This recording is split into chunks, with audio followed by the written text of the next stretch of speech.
Good morning, everyone. Good morning.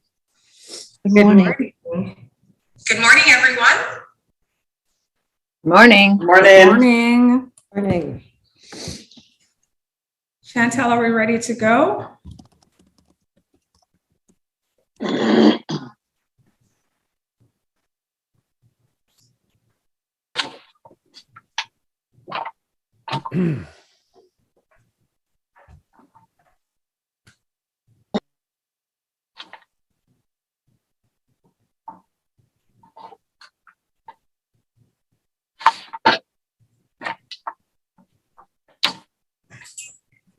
A pleasant good morning, everyone. My name is Stacy Liebert, and I'm the Director of Tourism here at the Anguilla Tourist Board and your moderator for today's webinar. I am joined by an esteemed panel that includes our in-market agencies, Big Idea Advertising, DePauli Associati, Inter-American Network, CSB Communications, Jessen and Company, and Turnstile Marketing, with special guests Ms. Karen McCarthy, VP Member and Partner Development Virtuoso, and the Honorable Parliamentary Secretary, Mrs. Quincia Gums-Marie. Today, we will be discussing the state of the travel industry. This is quite fitting, as this week, during our Tourism Week celebration under the theme Destination Ready, Path Forward for Tourism, our focus was on what that readiness looks like, and taking stock of whether, as a destination, we are truly ready for that pent-up demand revenge travel. But what are we seeing in the market that dictates that we get ready? According to Euromonitor's International's travel forecast model published on November 24th, 2021, a speedier recovery is predicted for the Caribbean compared to regions such as Europe and North America.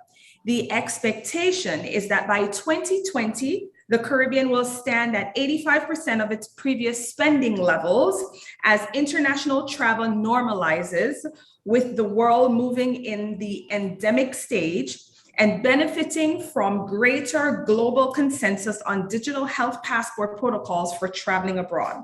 Of course, new lockdowns, delays to vaccination programs, and new variants could threaten to delay recovery until 2025 to return to peak 2019 tourism spending in the Caribbean.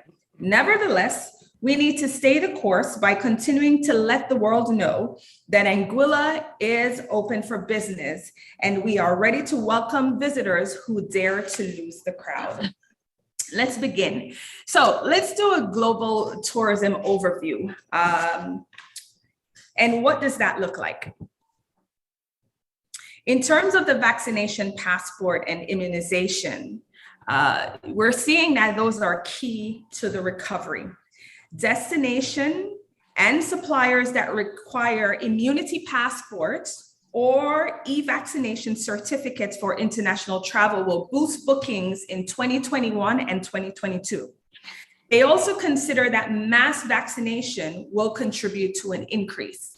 Other factors such as destination health certifications, reduced quarantine requirements, and offering free COVID-19 testing have a greater impact on their business than mass vaccination.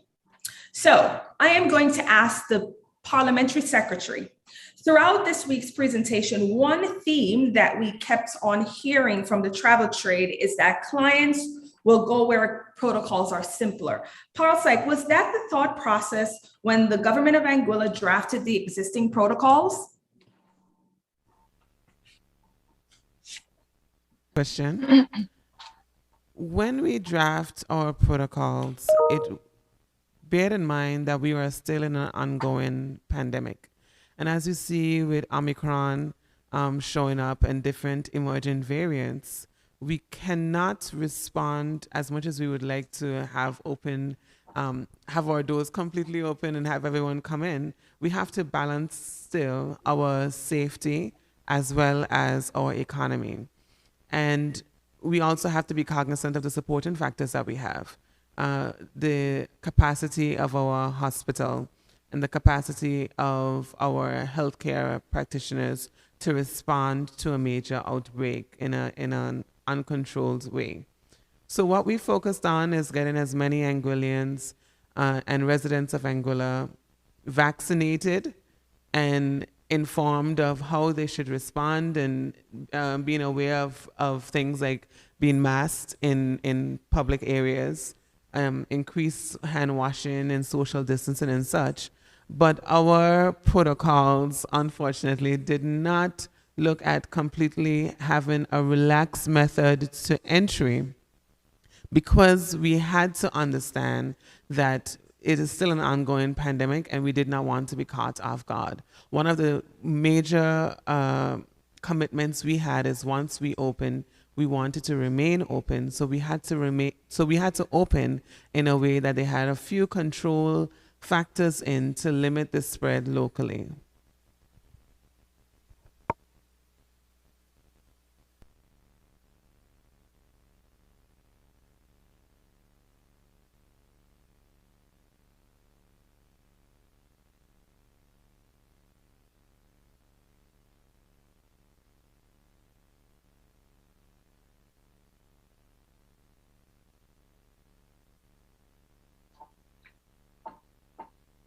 Stacy, if you're talking, you're muted. My sincere apologies. Now, another sentiment that we're seeing here is rebooking and cancellation, and it's saying here that travelers feel comfortable in rebooking. In a positive sign for recovery, travelers choose to postpone their trips as opposed to those who cancel them. Of the travelers who are postponing, they're looking to go where they had originally booked, and this figure rises in North America. I know here in Anguilla, we are seeing that many of the guests that had to cancel in 2020 are currently rebooking their stay, whether it is 2021 and 2022. So this is definitely something that we're seeing on island. The time period with the most booking changes for travel agencies and tour operators was the third quarter of 2021. The rest of the travel rescheduling is fairly distributed during the second and fourth quarters of 2021 and 2022. However, it is important to highlight that travelers are not necessarily committing to a new travel date. Be alert, there is space for rebooking and new customers. Now, the other sentiment that we're seeing is that safe destinations are key to the recovery. One of the things that is highlighted here is solo travel, hotels, and resorts. So there's greater demand for solo travelers, right? So folks aren't waiting for their family and friends to get up and go. Also, there's been a huge increase in resort inquiries and all-inclusive hotels and resorts. Now, we know that Anguilla does not have all-inclusive hotels and resorts, but what is definitely encouraged is that guests are free to roam the island at will so that they can try all of our offerings in terms of fine dining or street barbecues, which is also something that we find that visitors and guests really love about the destination. There are three main products are followed in popularity by small groups, and the flight and car rental package. Customers are still concerned about destination health and safety certification as a primary factor when deciding on a final destination. It shows how important it is to have the island's population immunized. Parsec, is there any updates that you can give us as to where Anguilla is on the vaccine? How many folks have received the vaccine? I also know that we recently received the Pfizer vaccine that children between the ages of 12 and 17 will be getting, and I think that has already rolled out. Can you give us an idea of where we are? Because coming from executive council straight to here, I can give you a real-time update. We are at about 65% first dose in Anguilla and just around 59% second dose. We are embarking on administering boosters. So first and second dose would be AstraZeneca, and boosters would be with Pfizer.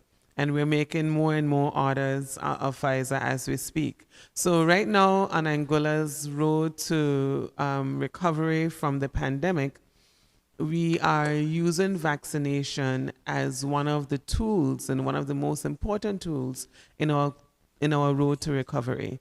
Across the region, Anguilla emerges as amongst the top countries with the level of vaccination that we have, and particularly within the tourism industry, we have the majority of persons being vaccinated.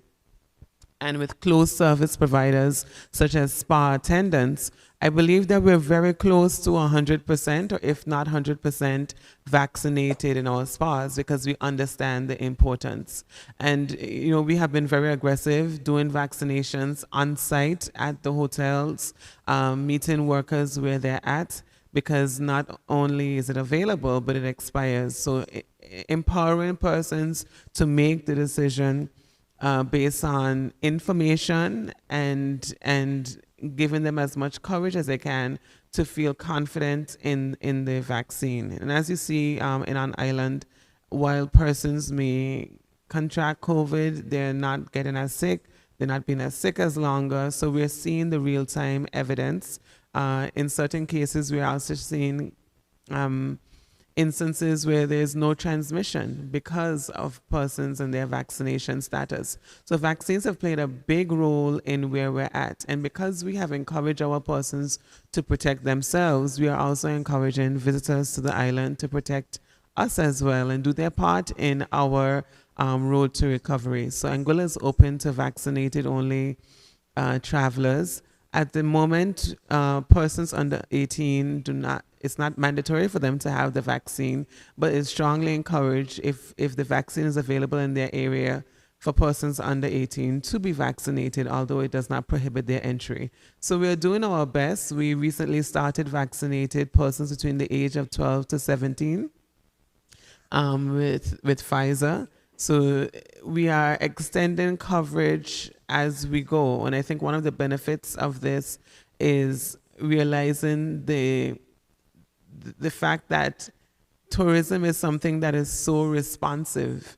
At one time, you could be responding to a hurricane, you could be responding to a pandemic, and tourism always seems to have this beautiful characteristic of being able to bounce back and reemerge stronger. And what we are looking at right now is ensuring that the lessons we learned throughout this pandemic, it is still ongoing, but as we move and we learn more and more about the impacts of the pandemic on travel, is building a more resilient travel product.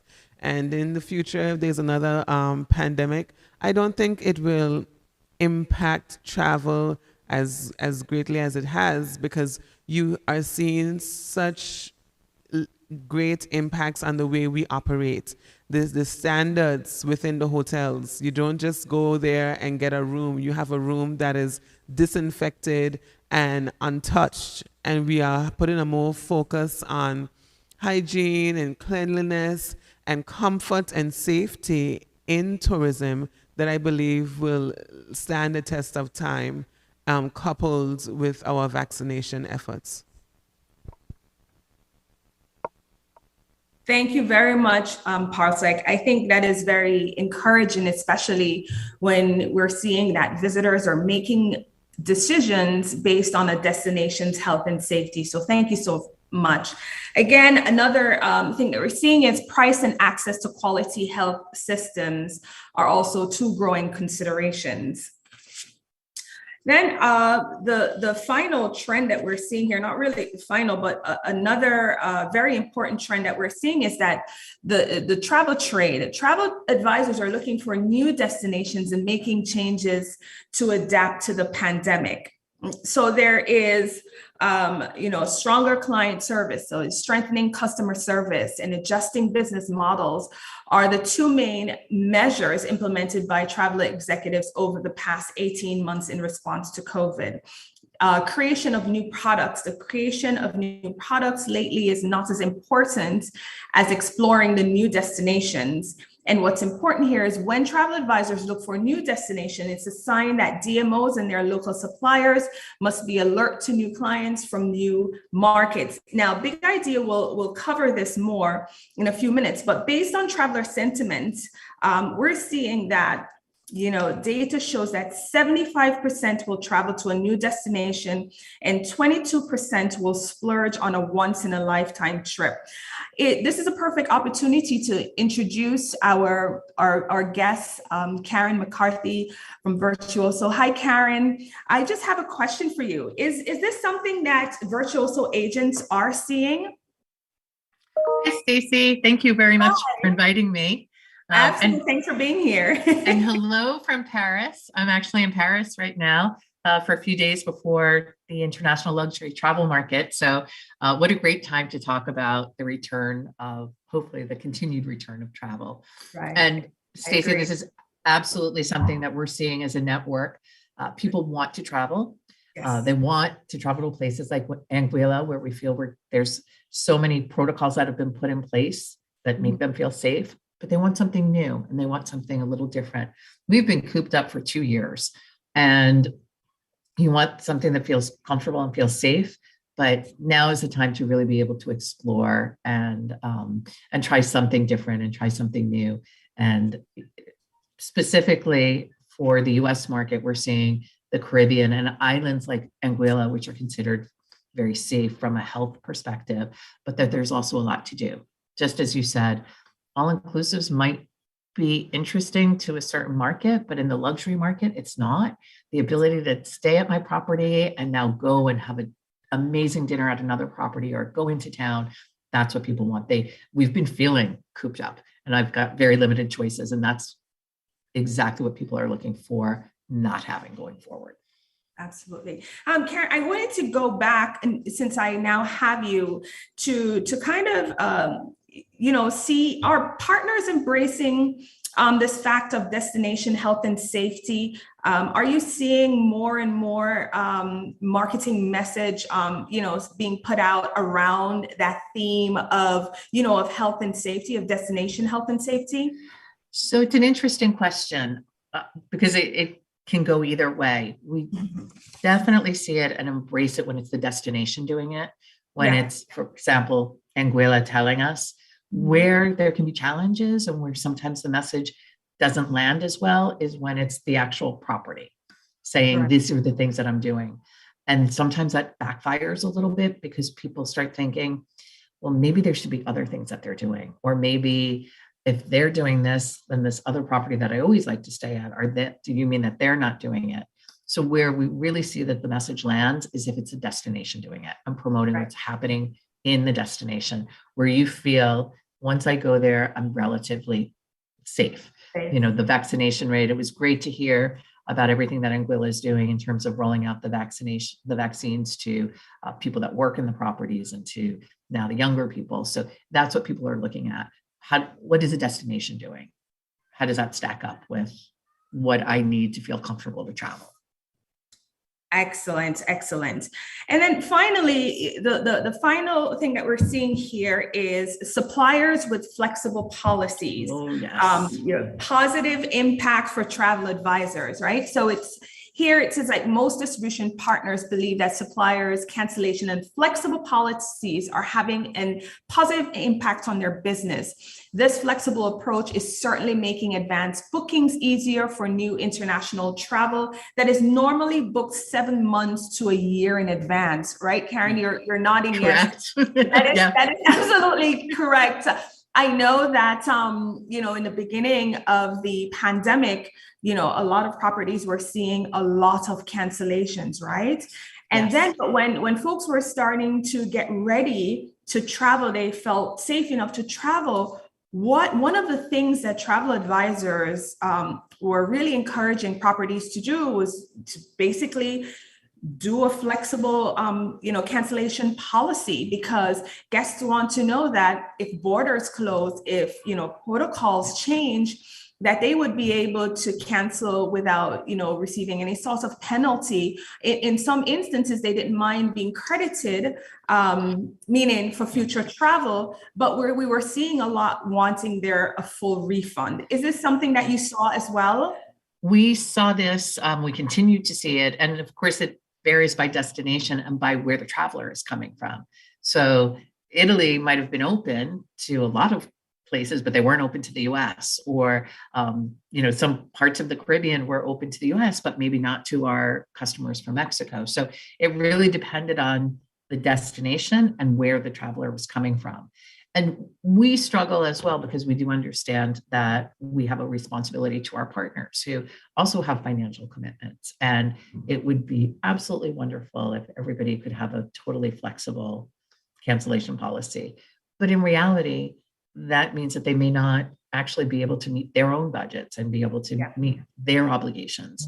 So we 100% encourage people to take insurance if it's available to them.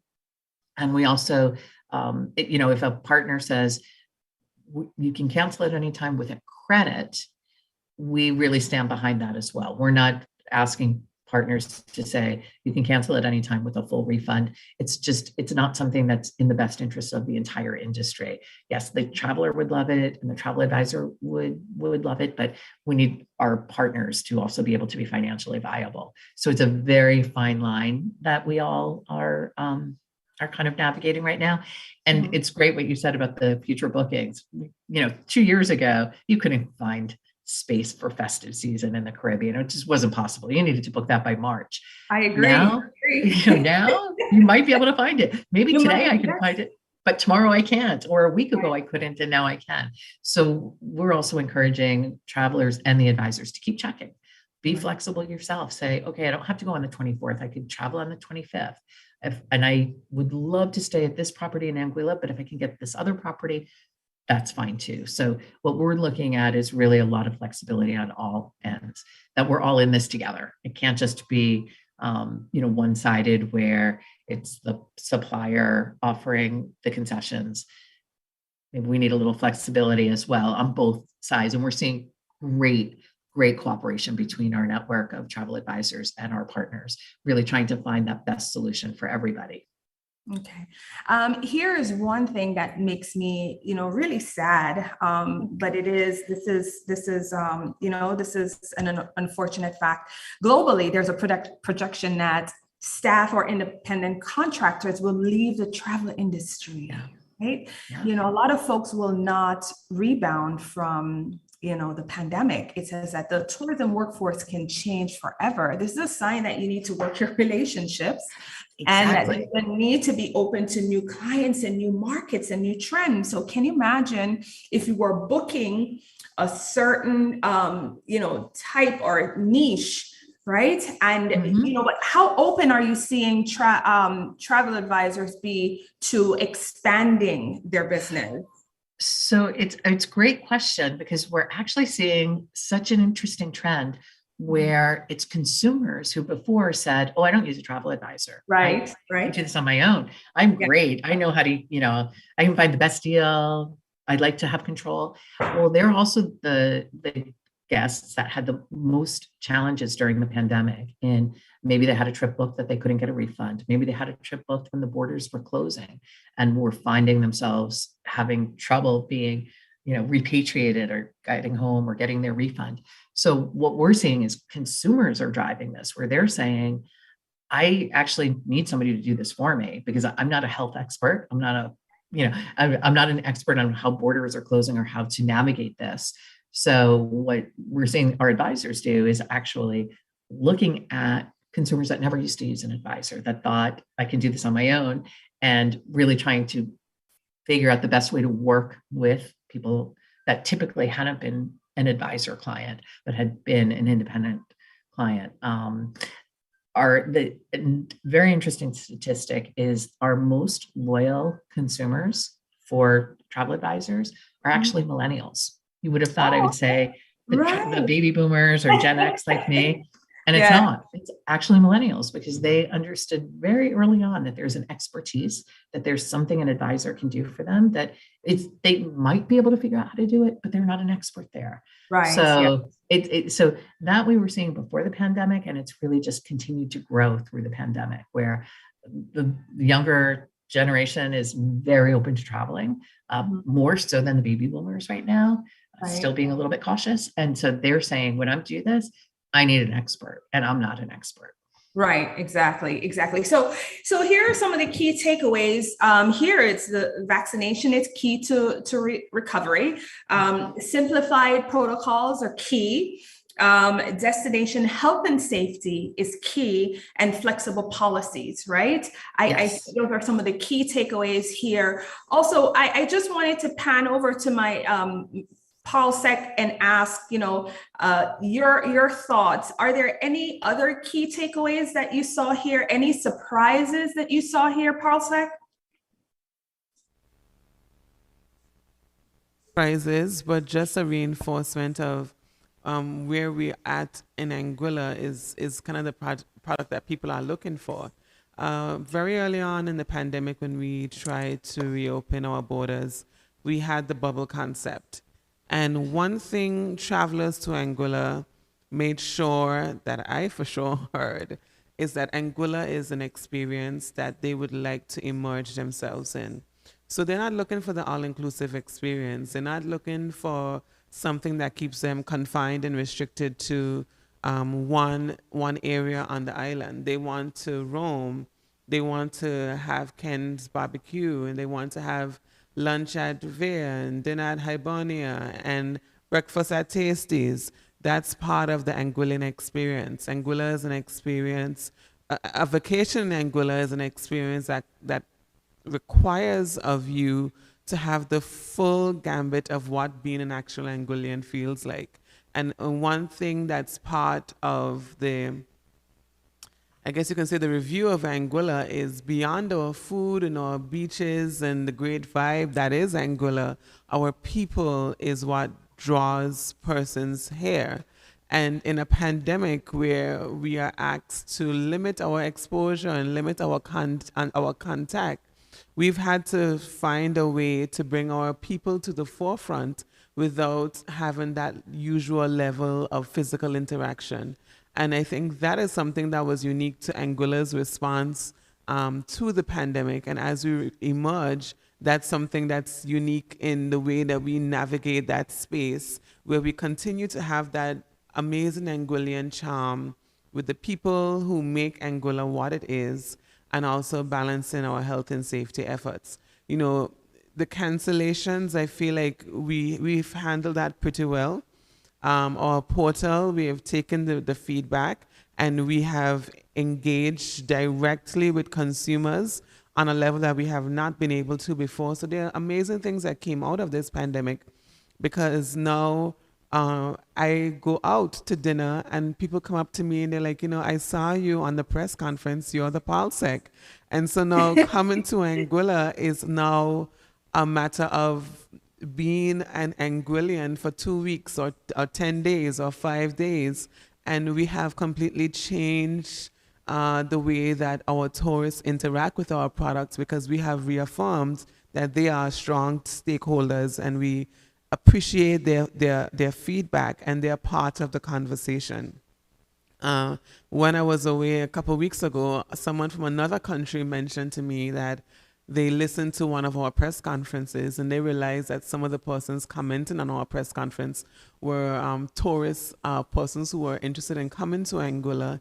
And they said, you guys had a one-up on the region because you were actually directly interacting. So finding a way to kind of balance all of the interests and recognizing that our people are part of the product, whether they're from Anguilla or wishing to travel to Anguilla, and balancing that in an environment that keeps them safe. I think Anguilla will be rewarded greatly in the future. I hope that we will be, because it was intentional. We want to make people feel like they are coming home, and you can't lose yourself in a place that you don't feel safe. So creating the safest place to lose the crowd and to lose yourself and find yourself is something that we had top of mind throughout this pandemic, and the lessons that we would have learned from now, including responding to the changes as a result of, I think will be lasting and will only make tourism for the better. I told someone the other day that the good thing about the pandemic is that it gave us an opportunity globally to look at what we're selling and look at what we're offering and seeing if it's the best way of operating. And I feel like we will reemerge stronger, and we're very confident in the Anguillan product itself that it too will reemerge stronger. Thank you so much, Parlsec. I think, wow, you said a mouthful there, and I believe that this is a perfect segue to where we're heading next, which is travel trends in social media. One of the things that Grace will touch on is authentic experiences, and that's what guests are looking for now when they visit any destination. It's going to be whether it's culture, heritage, food. They're looking for authentic experiences, and I think that's something that Anguilla does well. But which brings me to our speaker, which is one of our in-market agencies, Big Idea, Grace Capuzzo, who's the VP Director of Brand Strategy. Grace is tasked with managing our social media landscape and does a fantastic job of that. So Grace, can you take it away and share with us some of the travel trends in social media? Absolutely. Thank you so much, Stacy. And thank you, Karen and Parlsec. Definitely some very interesting comments in the first section, which I'll expand on too in some of these travel trends. If you want to go to that next slide. Perfect. Thank you. So good morning, everyone. Thank you for the introduction. I'm going to be speaking about the 2022 and 2023 travel trends. The Director of Tourism actually mentioned revenge travel, which is one of the most interesting ones we're seeing right now. Pre-pandemic, 55% of Americans didn't use all of their vacation time. There were actually 768 million vacation days unused per year, which is mind-boggling. And now post-pandemic, 75% of people are likely to choose a travel destination that they've never visited before. And they see themselves springing for this kind of once-in-a-lifetime trip. Before the pandemic, people wanted to be comfortable. Many travelers, especially families, chose the same standard vacations year in and year out. They'd go to Disney World, they'd go to the Bahamas for a week at an all-inclusive. They go on your typical cruise trip. It was comfortable, it was simple. Maybe there was one price for everything. Now there's this really interesting increased desire to see more of the world and check off these bucket list destinations. I really loved what you said, Karen, about the travel agents, because I've seen an incredible boom in travel agents. And even for my own trip planning, I would never consider a travel agent in the past. And now I wouldn't think twice about using one. So people don't want to do it themselves. They don't know how to do it themselves. They aren't health experts. It's hard enough to plan a trip, but now they're expected to know the right testing window, the right protocols. They have to go to the airport printing out materials. They have to find a printer. And if not, they're sent home packing. So no one wants to take that risk, especially when so much money is on the line for a big vacation. So now people are really embracing the use of travel agents. The Director of Tourism mentioned revenge travel. People want to escape, but they also, at this point, they want revenge. So Forbes recently ran a really interesting piece about this. The pandemic has sparked many feelings of retaliation against COVID and how it's finally kind of losing its power to control our lives. After being confined for a year, revenge travel is kind of like that slingshot back into the world. It's a visceral response to this pent-up travel demand. And people had their vacations outright canceled last year, and some without full refunds and very complicated rebookings. The coolest part about this is that travel trends are saying the biggest excitement for post-pandemic revenge travel is initially to the sun and sand destinations. People want to sit on a beach, they want a cold beer, and they want to cheers with the people they haven't seen in 2 years now. The next one. Perfect. There was quite a bit of mention about all-inclusives, and we all know why all-inclusives are popular. You get everything in one, it's one price. You don't have to worry about all the little details, but as Karen mentioned, although they're a value for a price, they don't offer that really level of customization and those unique experiences that Anguilla can have. And after almost 2 years, there are so many vacation budgets that are unspent. And travelers have this almost like bigger piggy bank for traveling. They want to go, they see their value expanding, and they want to go on a trip that maybe is a little more expensive and a little more custom. There was an 8,000 person Expedia study recently, and 34% of people said that they have larger travel budgets now than in 2020, and they're ready and they're excited to spend them. And 36% of people said they would even trade a pay raise for more vacation days. And companies are seeing this. They realize people are prioritizing trips often over, and family time over your typical work days. And they're offering unlimited vacation days. They're offering the chance for people to take these once in a lifetime trips. There's also been an increased interest towards selecting travel destinations that closely reflect their personal values. So whether that means wellness or relaxation, friendlier locals, even if that comes at kind of a higher cost. Next one. Perfect. So the Parlsec mentioned this about authentic experiences. 55% of Americans travel to learn something new about a place, culture, or history. Every island has beaches and sand, and while Anguilla has some of the best of this, often travelers paint the Caribbean in kind of one broad brush stroke. If you ask many tourists the difference between Aruba, Bahamas, Bermuda, Anguilla, they can't tell you. And so it's our job to bring some of those authentic stories to the forefront. I mentioned in our session earlier in the week that the first time I came to Anguilla was 7 years ago, and I don't remember how many rooms my hotel had. I don't remember exactly what was on the menu. I remember taking the boat over and getting handed a rum punch, which I didn't expect. I remember going to Little Bay and having Calvin boat me over to Little Bay to jump off the rock and tell me funny stories and jokes. Those are those real intangibles. Those are those real authentic experience. And those are those tidbits that make people come back, not like the facts and figures of the destination, and not just the beautiful beach imagery. People are really craving that connection right now, the local stories, those authentic experiences. And it doesn't all have to be kind of history. It can be told through the food, as the Parlsec mentioned, local barbecues like Ken's or Paper, even some of those, kind of five-star high-end cuisine locations. Anguilla is creating a culinary festival, a culinary experience, Anguilla Culinary Experience in May, which will help bring talented chefs from Anguilla together and all around the world. And this is a great example to bring food to the forefront and show really the real culture of Anguilla.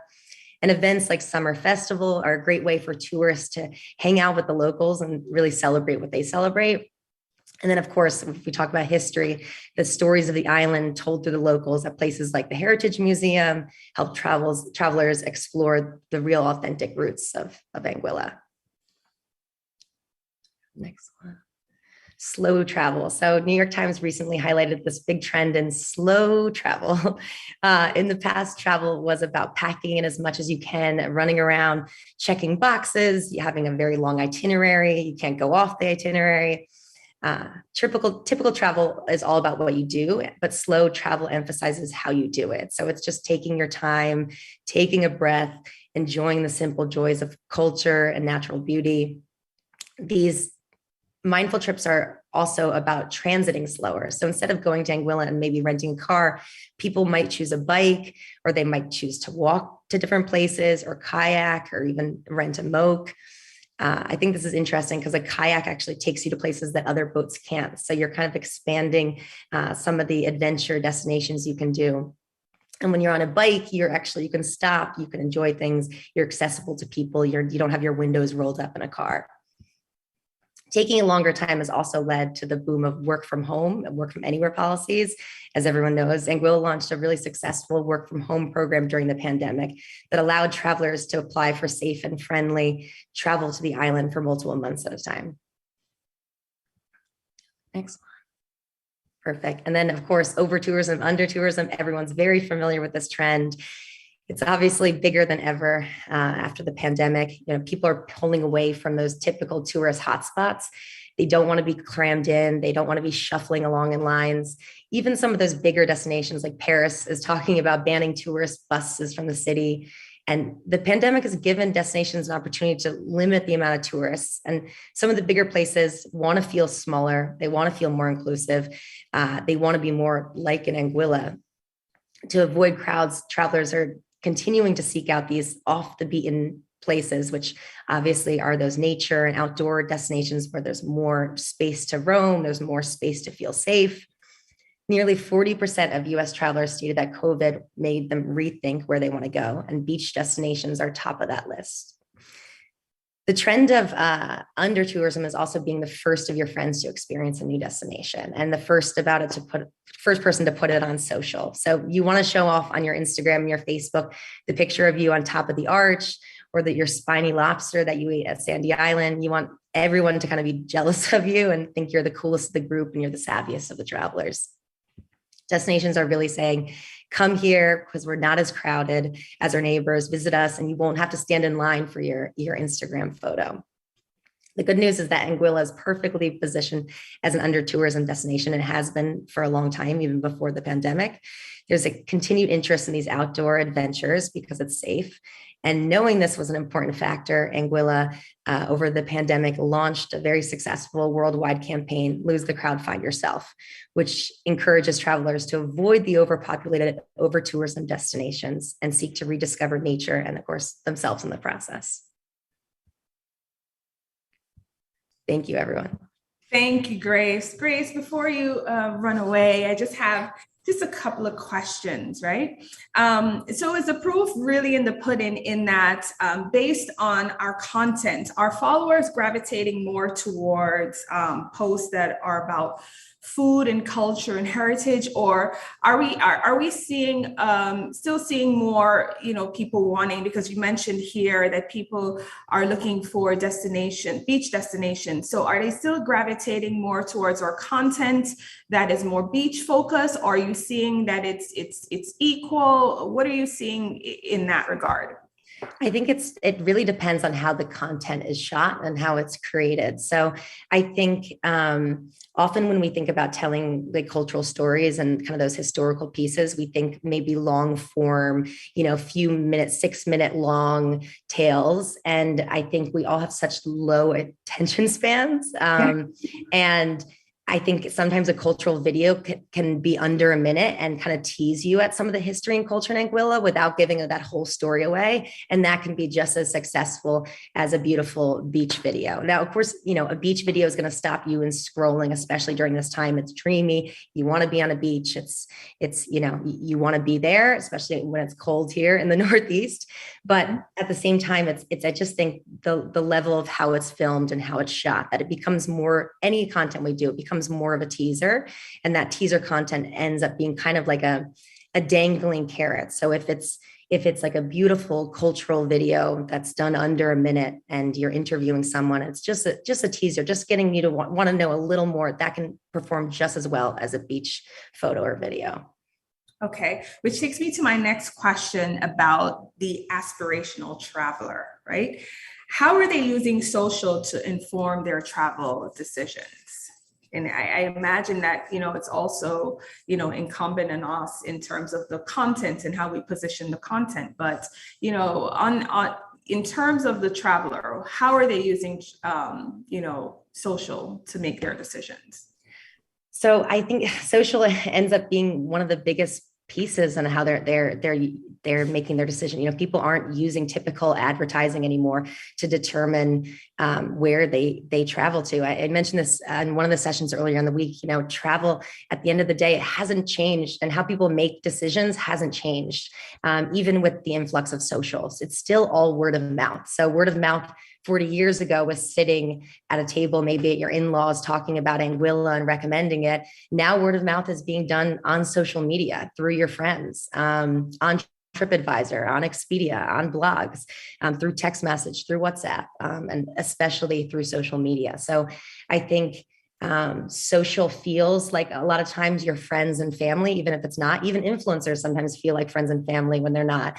So you tend to trust their recommendations way more than you would an ad or anything that feels like it comes, directly from the business. So we always say with social, even though it's coming from the tourist board, that it should feel authentic, it should feel real, it should feel like it's a friend, it should feel like a neighbor giving you advice, which social allows you to do a lot more than a lot of other platforms. And I think we achieved that. Thanks to you, Grace. Thank you. Karen, I just have one question in terms of that revenge travel. Is this real? Is this revenge travel? See, are you seeing that from your, hearing from your travel advisors, that, their clients they're just waiting to burst out the gate and go visit a great destination? Is that real, Karen?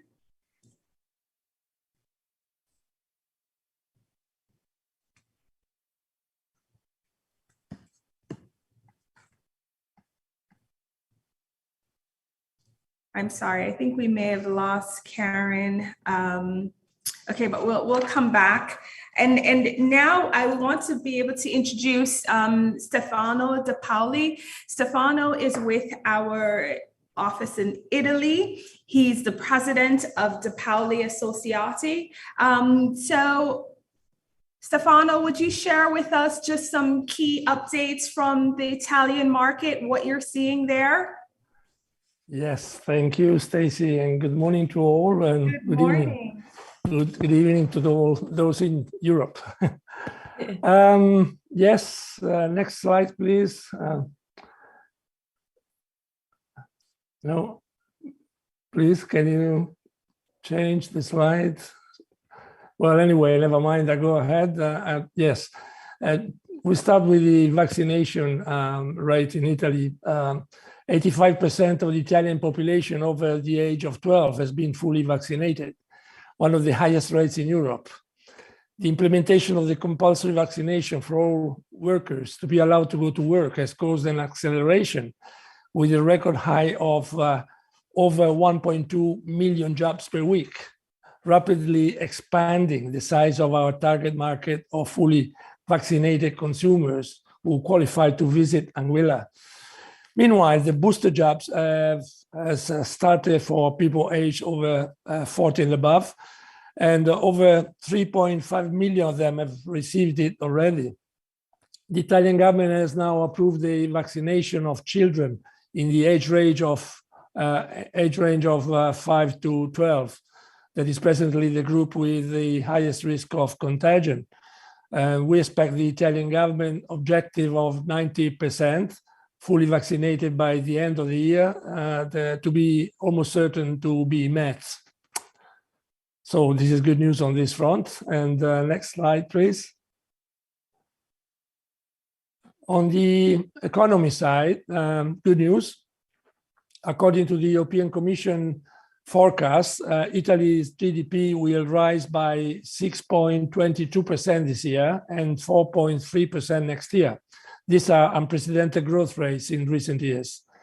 The performance of the Italian economy in the next 2 years will be strongly influenced by the opportunities arising from the Recovery and Resilience Plan launched by the Italian government, which will allocate some 250 billion euro to support the country's businesses and infrastructures to repair the economic and social damage of the pandemic crisis and accompany the country on a path of sustainable growth. As a result, consumer spending is expected to increase substantially, and traditionally, tourism is one of the sectors that will benefit more than others from the improved performance of the economy. Next slide, please. The long fasting of holidays abroad caused by the pandemic has greatly increased the appetite of Italian consumers, always in search of the most beautiful beaches in the world. The fear of contagion, the uncertainties about possible difficulties to return in Italy after holiday abroad, the incentives offered by the government to convince Italians to spend their holidays in Italy, not to mention the long-standing restrictions on travel, on leisure travel, have forced millions of Italians to postpone their dream holidays, dramatically increasing their desire to travel. This survey by Booking.com has shown in figures how this increased desire for holidays is turning into actual holiday plans and booking. It's just an example of how we can and should aim to recover the volume of tourism lost in 2 years of pandemic with durable and sustainable growth. Next slide, please. The role of the travel professionals has never been so important. This is certainly a true statement as regards Italy. It is useful to clarify the peculiarities of the Italian market as regards the booking channels for leisure travels. Italians are lovers of the beach and the sea, and for this reason, they are an excellent target for Anguilla. However, keep in mind that Italy has thousands of kilometers of coastline, and millions of Italians choose sea destinations in Italy for their holidays. These millions of tourists do not book their holidays through travel agencies, which must therefore concentrate their work on overseas destinations. The other important consideration is that by custom imposed by the flows of industry and tourism, Italians spend most of their holidays during the summer, especially in July and August. The result is that the Italian beaches in these months are crowded to the point that holidays in Italy can be a nightmare for those who love nature and tranquility. And this is another good reason why Italy is a great market for Anguilla. Among the overseas holiday destinations, the Red Sea, the Maldives, and the Caribbean region are by far the most sought after tourist destinations. In this case, more than 90% of bookings are made through travel agencies, and more than half of them via tour operator holiday packages. Booking holidays online, often directly with airlines, hotels, websites, without the intermediation of travel agencies, has grown much in recent years as anywhere else, taking away an important share of the travel agents' businesses. The pandemic has further accelerated this phenomenon, leading to an increasing number of consumers to book online due to the long periods of lockdown and restrictions on the movement of people. However, the opening to tourism of all major international destinations, with a variety of protocols regulating the entry of tourists and their return home, is reversing the trend again, with most of the bookings made again through traditional travel agents, and providing an opportunity for the travel industry to recover their role and their business. Stacy?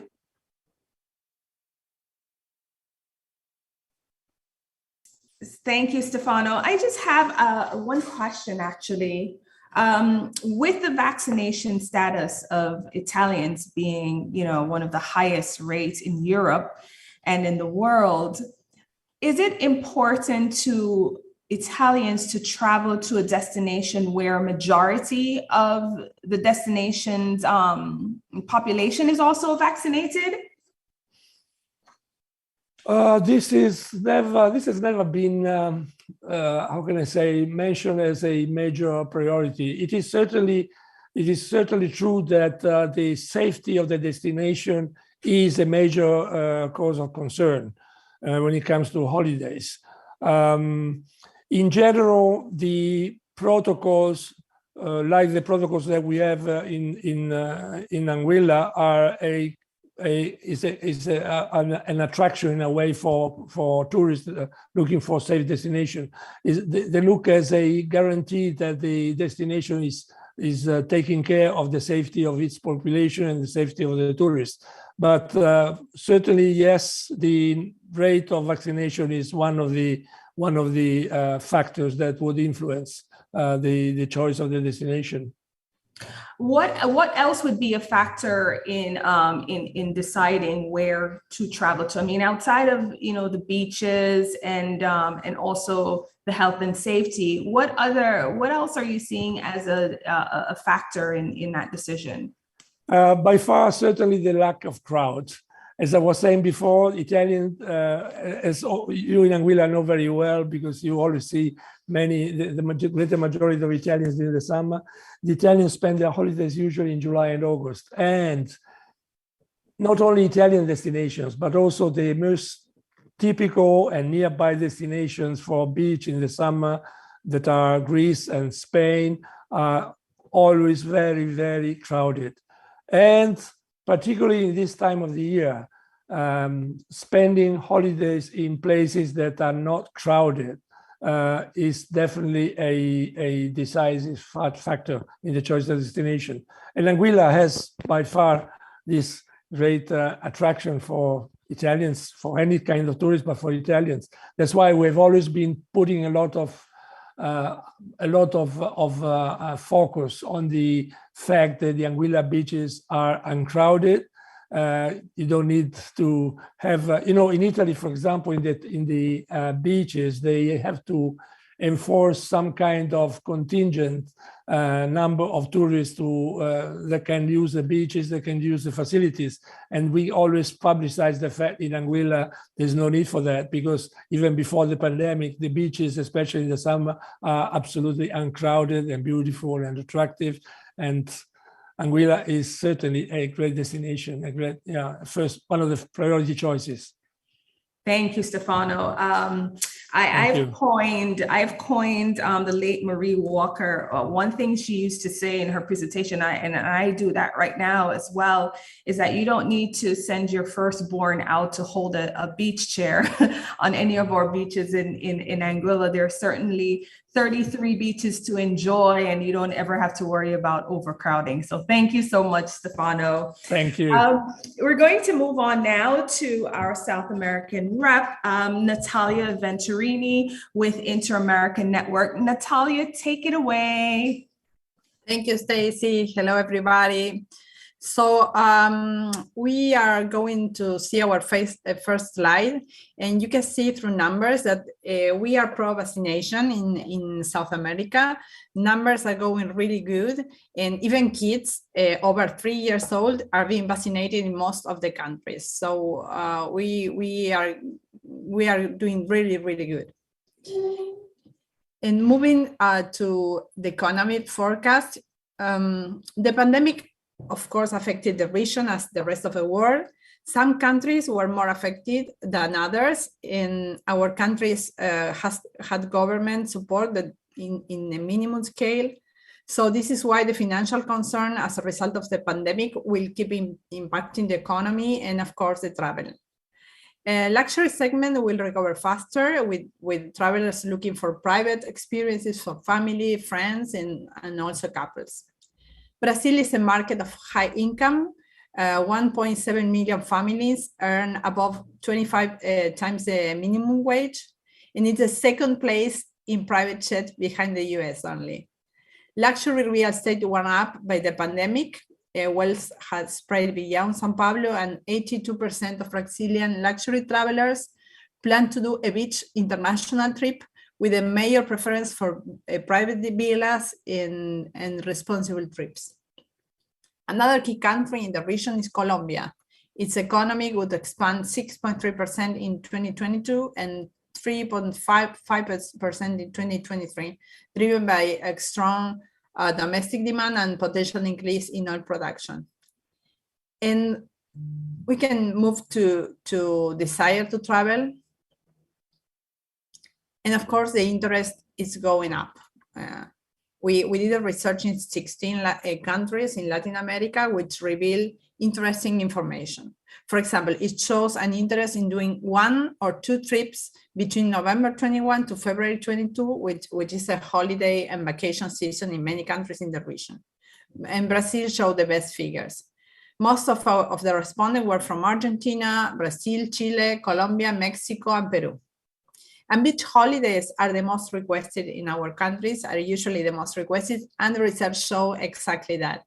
The research also show, as it says here, that international trips will mostly increase in Q2 and air connectivity will be key. The major spending will come from air ticket, accommodation, followed by gastronomy, shopping, because we love shopping, and attractions. And one extra thing, most important factors on planning trips are good deals and promotion, followed by destination safety, suppliers protocols, destination with low key and low COVID-19 impact, and flexibility to rebook, that we have been talking about that. So after 2020, the role of the travel advisor in our region is more important than ever. Latin America follows the traditional distribution channel, tour operator, travel agency, and travel advisors. The OTA presence is different. For example, like in Italy, as Stefano was telling, here is different because the OTA presence had increased in the past years. But with the pandemic, a lot of travelers were left on the ground with no point of contact. It was a clear shift on the importance of having a travel advisor. As it says here, cancellation and rebooking, where most of the travel trade works since the pandemic started, and suppliers with flexible policy will see the results in the near future.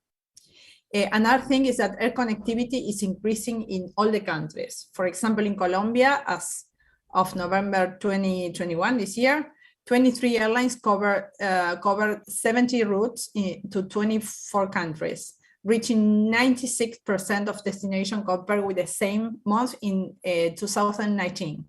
And 880 direct weekly frequencies that shows a 79% reactivation. So very good numbers. So Stacy, I'm going back to you. Thank you.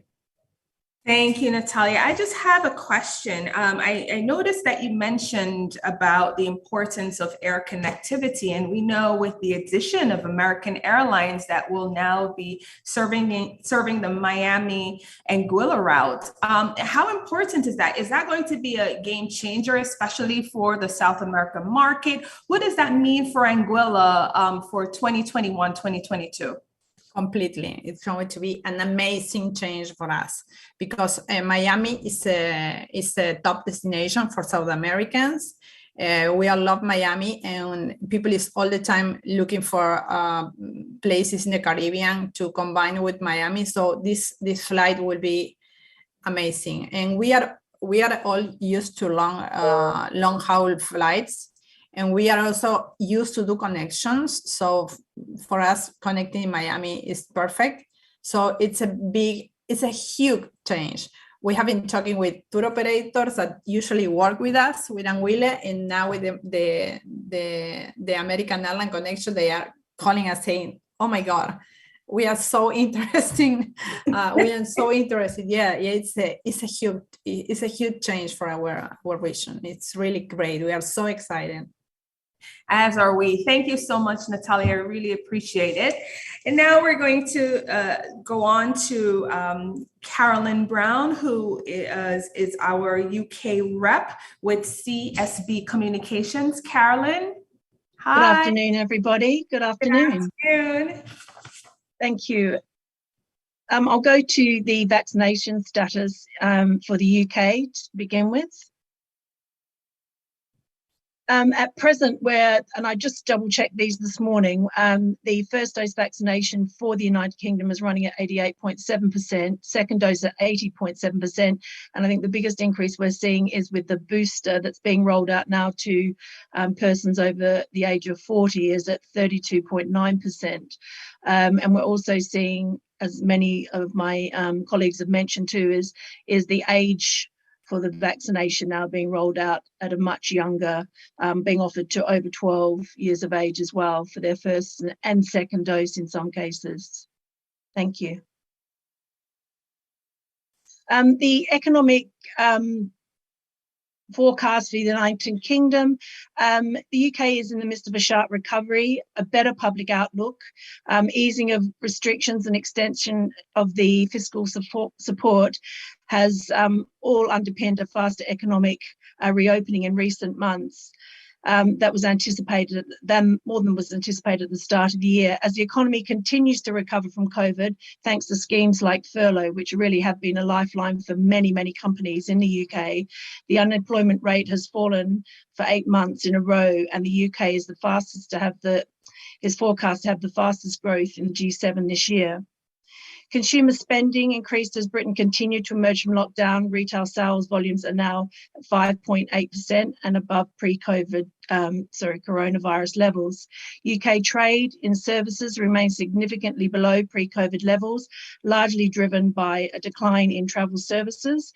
Businesses are also facing some impacts from the change in trading rules following the UK's exit from the EU earlier this year, which had significant impact. Although it's still too early to really come to a full conclusion, we are seeing a lot of different things like restrictions on goods within stores, delays within building material, which have made an impact on the UK. There is a clear indication consumer confidence is returning, restrictions are easing, and there is a healthy demand, particularly for travel. A positive sales picture for 2022 and a renewed reliance on the travel trade. And I think this has been mentioned by Karen as well. And I think, what we're seeing is a real resurgence, and I'll touch on that, on the role of the travel professional as we go along. Thank you. Demand for travel, the UK consumer desire to travel is as strong as ever, if not stronger than pre-pandemic levels. Removal of the traffic light system, which we had in place, which I'm sure many of you followed, which was green, red and amber, which caused a lot of confusion. But it was something that we finally have now ceased to use. The double and triple vaccinations are opening up the world to travel again. Even at the moment, though, when we have this new variant, we're seeing a few countries now on, again, a red list, if you want to use that term. But countries like the Caribbean are very much open and trading. Staycations have been in high demand. I mean, these were huge during lockdown. It was the only offering that was available. But what we saw was a huge increase in the prices of staycations in the UK and lack of availability. There was just nothing to be had. And I think a lot of people felt that they were being taken advantage of a little bit with the pricing points that were on offer. It was great for the economy, but it was still much cheaper long term to actually travel overseas. Pre-pandemic, the average British traveller has up to 4 to 6 weeks leave a year, and I know Grace touched on this with the with the US market, where they have a very minimal amount of holiday. The UK has always had a really large number of weeks available to travel. They would take at least 2 holidays a year, which was the summer and winter holiday. 10 to 14 days was the average stay, and this is still very much so, and city breaks 2 to 3 a year. Coming out of the pandemic, we are seeing once in a lifetime trips being very hot, very in demand, luxury blowout breaks, probably very similar to like the revenge travel, going big for 22 with celebrations, weddings, honeymoon and family gatherings, and the visiting friends and relative market. It's been a long time since people have had the opportunity to travel to see their families, and that's a huge part of with the British market, with families in the Caribbean, but also Australia, America. So there's been a lot of pent-up demand for that. I think that there is money to be spent, and travel is very high for the British traveller. And I think also we're seeing the demand for the Caribbean too, with the increase in the airline access into the region. We've seen British Airways and Virgin both make significant increases to their flights, particularly into their online destinations such as Barbados and Antigua. And we're also seeing our regional gateways such as, Manchester and Glasgow now having flights into the Caribbean. So that's a really positive sign. Thank you. One of the most important when planning a holiday, I think, particularly with a British traveller now, they've always really known their rights, but the travel professional has never been more important. And again, I think Karen touched on this as well. The UK distribution channels have been very traditional, and a combination of tour operators, travel agents, travel specialists, and the OTAs. The security of booking through a bonded tour operator, and we have very strong policies in place here in the UK with our tour operators, with ATOL licenses, and these really are set to protect the client's funds. But became very apparent during COVID-19. Again, we've touched on this earlier on, when these travel restrictions came into effect, and many people were really struggling if they had booked themselves directly to get their returns for their tickets or their accommodation or any of their travel plans. ABTA, which is the Association of British Travel Agents, continues their messaging.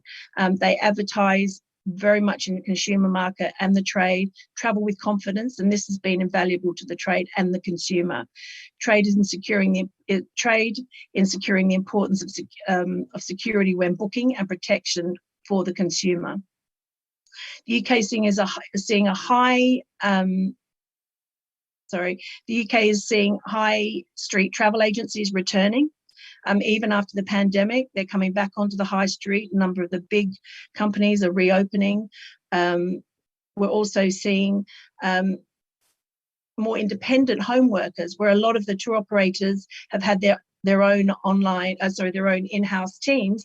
They're now actually working with independent agents themselves as part of their teams, went to sell holidays. So, we're seeing a really big increase in the opportunity within the home worker market, tour operators, and also the high street travel agents.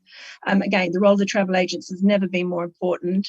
And I think one thing just to mention too, and it came up in yesterday's meeting, was companies now are actually putting in place their own COVID teams. Companies like Elegant Resorts, who were on our panel yesterday, they have a dedicated COVID team within their organisation to oversee exactly what's going on with protocols and all sorts of information that consumer will need, because they're not just selling the Caribbean, they're selling the world. And it was quite an interesting topic that came up yesterday, and I think we're going to see more and more of that through the travel industry as they really try and make sure that they're completely on top of the rules, the regulations, and that they don't miss anything, because I think there is so much going on at the moment. We just need one ball to drop, and people are in trouble with their plans. Thank you. Thank you so much, Carolyn. I just have one question for you. Mm-hmm. How is Anguilla positioned in the international Caribbean scenario in your markets? I know airlift is something that has been a challenge, but how do you see the destination being positioned in the UK market? I think Anguilla is definitely seen as one of those little gems. It's historically, and we've talked about this before, it's been the challenge with access. But I think those negatives, Stacey, are now have become our positives, where before people would be, we'll just go to Barbados or we'll just go to Antigua. Now, because of, again, what Stefano was talking about as well, the small numbers, we're not mass tourism, we don't have, 1,000-room hotels, we're not grappling to get a place on the beach. People feel safe coming to Anguilla, and I think that's a huge selling point for us, more so than ever. And I think they're looking beyond those 2 flights that are needed to get there, be if you're coming via St. Martin or Antigua, or now with obviously the American Airlines flights out of Miami. I think that it's positioned as a safe destination, and it goes back also to what the Parliamentary Secretary was saying about the press conferences, that Anguilla's been very open and very upfront and continually delivering information to consumer about what they're doing, why they're doing it. And I think those are all hugely been massive positives for Anguilla, positioning it in the market as a safe destination, whereas before it was it was everyone's secret. I think now people are really looking at the smaller islands, and Anguilla in particular, as a really safe, secure destination, and one that's actually got it right. I think, Thank you so very much, pandemic. Karen. Thank you. Now we'll move on to our Canadian representation, Barbara Jessen, who's the president of Jessen and Company. Barbara, thank you for being here.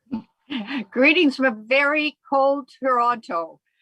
Canada received its first blanketing of snow over the weekend, so our bags are packed and we're ready to come.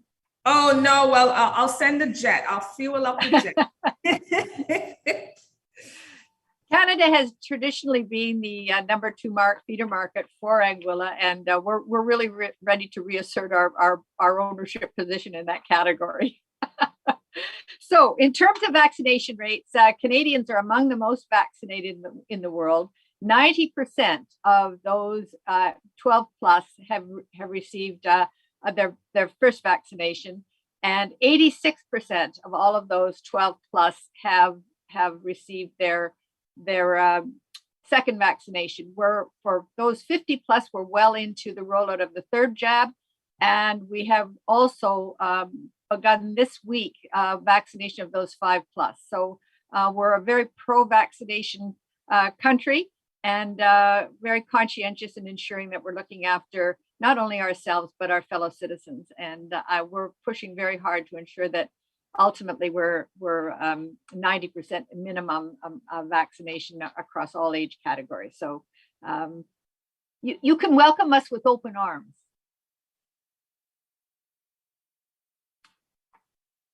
So the good news about the Canadian economy, our dollar is the top performing currency in the G10. And we are expected to strengthen that further over the coming 12 months. So that's quite exciting news for us. And I think that speaks to our government policies in terms of supporting workers throughout the pandemic. So our economy has remained quite strong, and the OECD is reporting that throughout 2021, we will continue to grow by about 6.1%.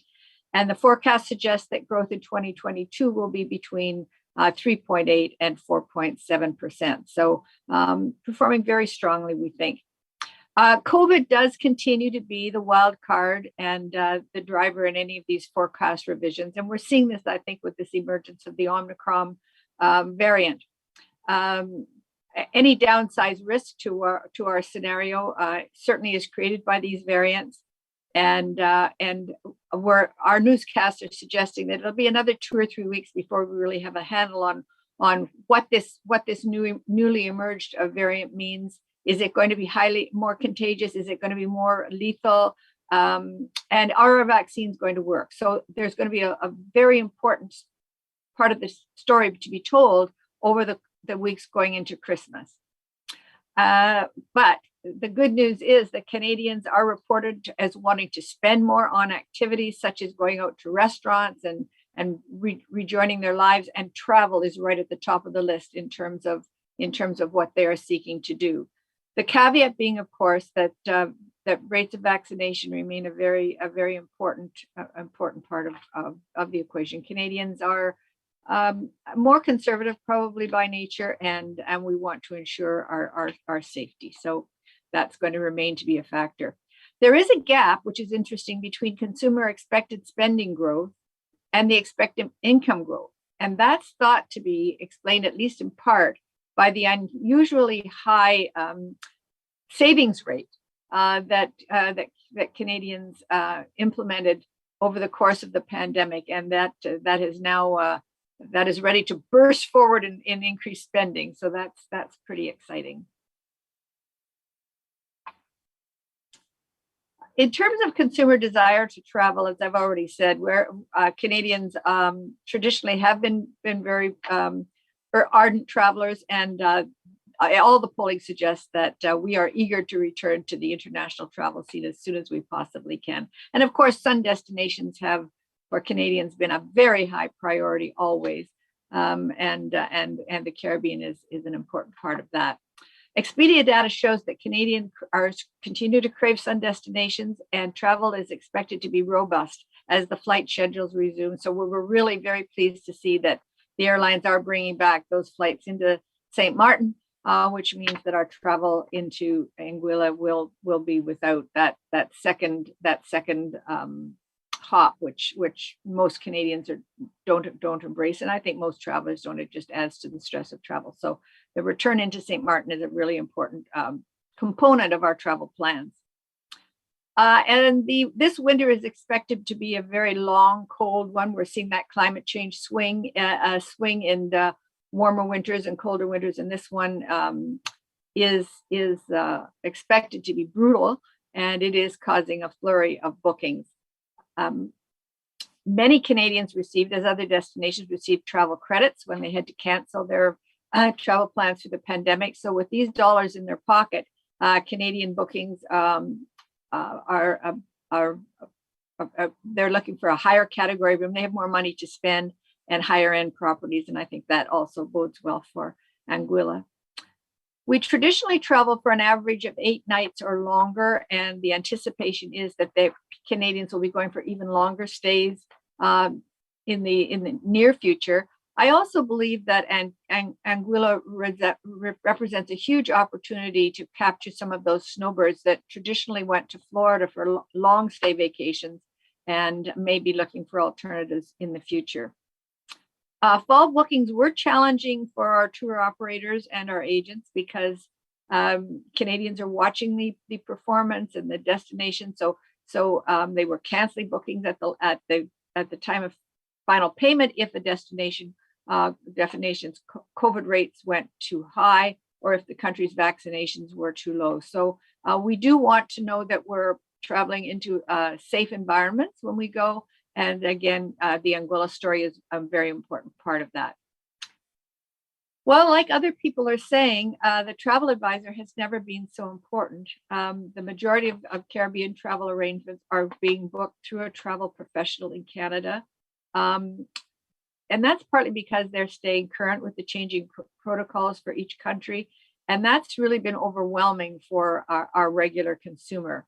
And this has really cemented the need for assistance and guidance of a travel professional.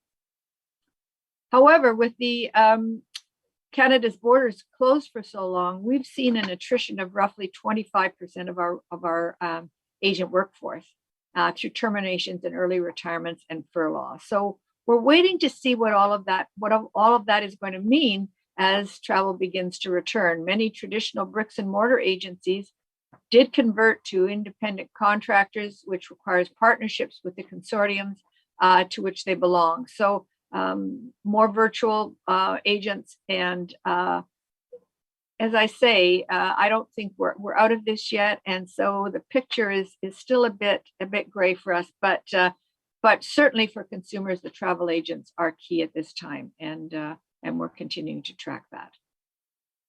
Thank you, Barbara. One of the interesting things that you mentioned here is the Canadians usually travel for an average of 8 nights or longer. Are you seeing that, of those long stays, are there digital nomads, folks that can afford to work remotely? Is that something that Anguilla will be able to tap into in terms of the Canadian market? Well, I think Anguilla already tapped into that trend. And certainly we're all seeing that commercial real estate is suffering. Our downtown core is gutted. People are very slow to want to return to an office environment. In my own agency, no one wants to go back to the office. I've got prime real estate at the corner of Bay and Bloor in Toronto, and a few people moved during the pandemic into homes in suburbs or even other cities, and the commutes are long. So I think, to answer your question, Tracy, it doesn't look to me like everyone is going to return to an office environment. People are going to continue to work, many of them remotely, and so I think that digital nomad opportunity is going to remain strong into the foreseeable future. Okay, wonderful. That's great to hear. Thank you so much, Barbara. Greatly appreciate your time. And lastly, we have our U.S. representative, Ms. Jacqueline Vickers of A Turnstile. Jackie? Hi, morning everyone. Hi, good morning. Well, yes. Good afternoon. Speaking from sunny Florida. Sorry about you guys who are in the cold. Okay, let's start. USA vaccination status as of November 19th. The US government COVID-19 vaccination goal was to reach 70% of the population by July 2021. However, this has not happened. The US population is now at 59% fully vaccinated, 69% one dose, and fully vaccinated people with booster dose is approximately 16.6%. Okay, other stats to note, we have males versus females. The females seem to be more vaccinated than the male. And then we mentioned our primary Northeast market vaccination status, which is Massachusetts, Pennsylvania, Connecticut, New Jersey, New York. Okay, moving on to the USA Economic Review. The USA economy maintained its powerhouse through a combination of characteristics. There was a steady increase in the real GDP until the third quarter of 2021. Then the economy slowed down due to a resurgence of COVID-19 cases, which resulted in new restrictions and delays in the reopening of businesses in some parts of the country and cuts in government-assisted programs. For 2022, inflation, labor, supply chain, and climate change are expected to dominate the US economic policies. Moving on to consumer desire to travel. The US consumer will be both hesitant and optimistic about travel in 2022. And as we have seen, the new variant, that is also will play a factor in persons' decisions.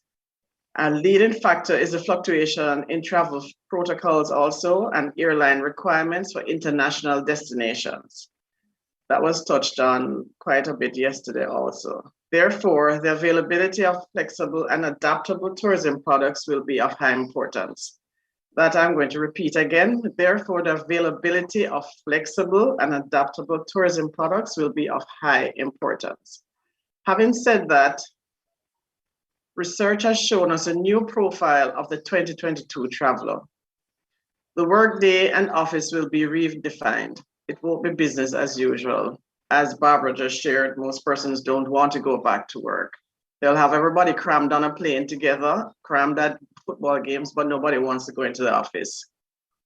Consumers are seeking to spend extra cash gained from non-travel in 2020 and 2021 and seeking to purchase trips with credit vouchers, e-credits, and vouchers. Consumer segments are emerging and re-emerging, including the revenge traveler, as Grace mentioned, and Karen, and the director, the destination wedding, of course, and honeymoon traveler and special occasion, single or group traveler. All of these milestone events that persons are delayed, they're all looking to see how they can get it done now. Travelers will aim to travel and eat more sustainably. American Express Global Travel Trends report indicated that 72% of respondents agree that they are passionate about traveling to destinations to help boost tourism and the local economy, and 77% agree they want to be more conscious about supporting small local businesses while traveling, which the parliamentary secretary also shared that they want to experience everything that is on island, all the different restaurants. People are willing to travel to new places.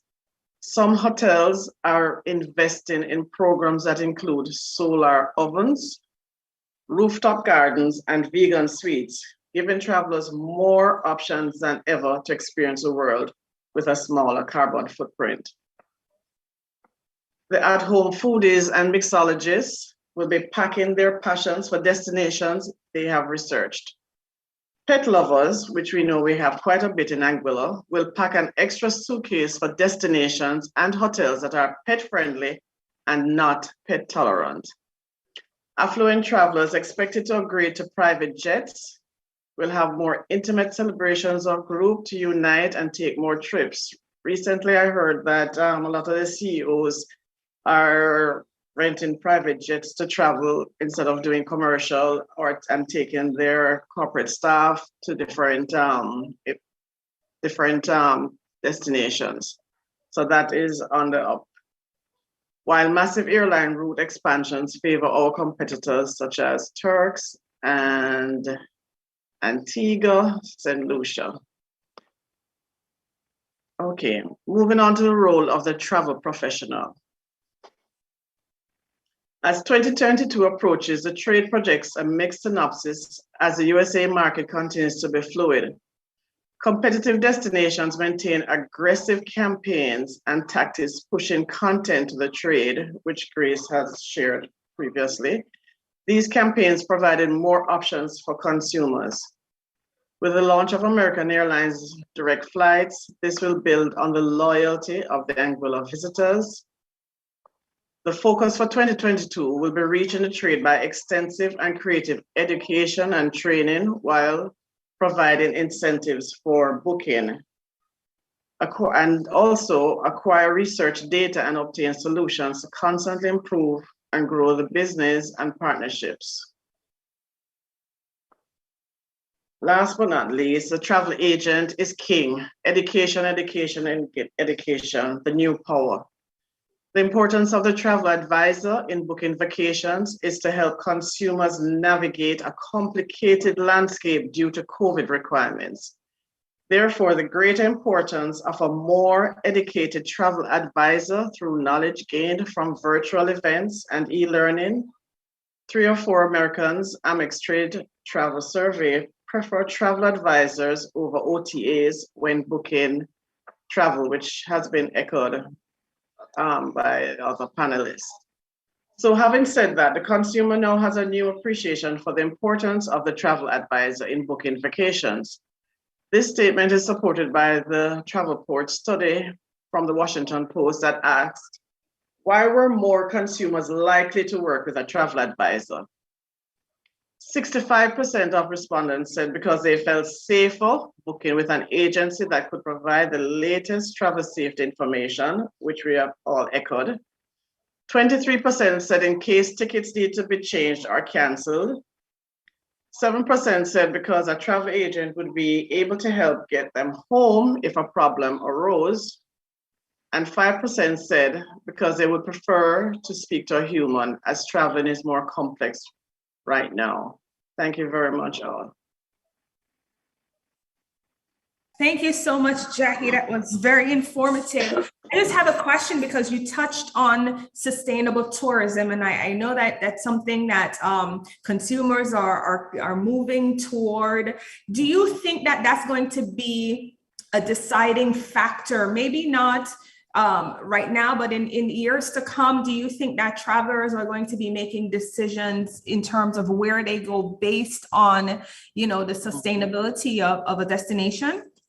Absolutely. I'm glad you asked that question because I remember when we started, you had mentioned reimagine quite a bit. And it's as if we have to reimagine new meaningful experiences to create, because I remember when Nigel was speaking on, I think it was Tuesday, he was saying that it's not a big thing. Sometimes it's just that little nugget that persons can connect with, that tells a story that visitors will gravitate towards, that people would want to come to Anguilla. It's that little nugget. Grace spoke to that also, because say for example, if we were to engage the local farmers in Anguilla, say they were to do a greenhouse, and at the greenhouse visitors could come and they could do a seedling, and they could engage with the locals to see how the process goes to the end product, and say they have a juice farm there, and then it gives back to the locals and they can incorporate this whole experience as a part of their trip. Because a lot of the articles that you've been reading, persons are looking for more meaningful experiences. Because of the pandemic, they look at things through a different lens, and no, it's not business as usual. It's not the same thing by the bucket list that you just tick, tick, tick, tick, Sandstone Beach. They want to have more meaningful, more immersion into the destination that they're traveling to. I like what you said, because it really rings true. And this is why I think Virtuoso sustainability mission statement really resonates with me, because it's travel. What it says is travel that protects the planet, travel that supports local economies, and I think that's a big one, and travel that preserves cultural heritage. I think when a lot of people think of sustainability, they think no plastic, recycle, right? But they don't think about sustainability in the terms of culture, planet, and economy. Right. So I think that is something that's a theme that we're going to be seeing in the next coming years. Absolutely. Is that I think this is going to take on a life of its own. So thank you very much, Jackie. I really appreciate it. You're welcome. So, ladies and gentlemen, we've come to the end of our presentation, and I welcome any questions that you may have.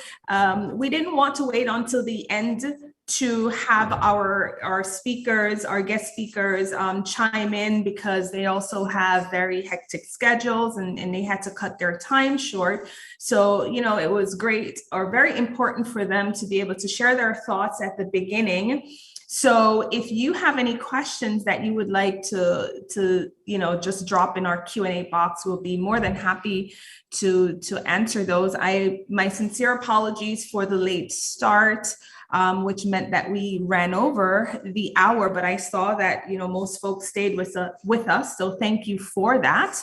I greatly appreciate it. I also want to thank our panelists. I want to thank Big Idea, DePauli Associati. I want to thank Inter-American Network, CSB Communications, Jessen and Company, and Turnstile Marketing. Thank you all for compiling this very important information. And what we're going to do is, if there's anyone that would like a copy of this presentation to share with perhaps a colleague or share with anyone in your company, we would be more than happy to send it to you. Just drop us a line and we will get that right out. Again, thank you so much for being here with us. This is our final webinar for Tourism Week, and we will close the curtains on this very wonderful week. It has been a very informative week with our street fair on Saturday, which we're looking forward to and we're really excited for. But thank you again for being here with us, and we will remain in touch. If you need anything from the Anguilla Tourist Board, you know how to find us. Thank you again, and have a great day, everyone. Thank you. Thank you. Thank you. Thank you, Bye-bye. everyone. Thank you. Thank For a you. great week.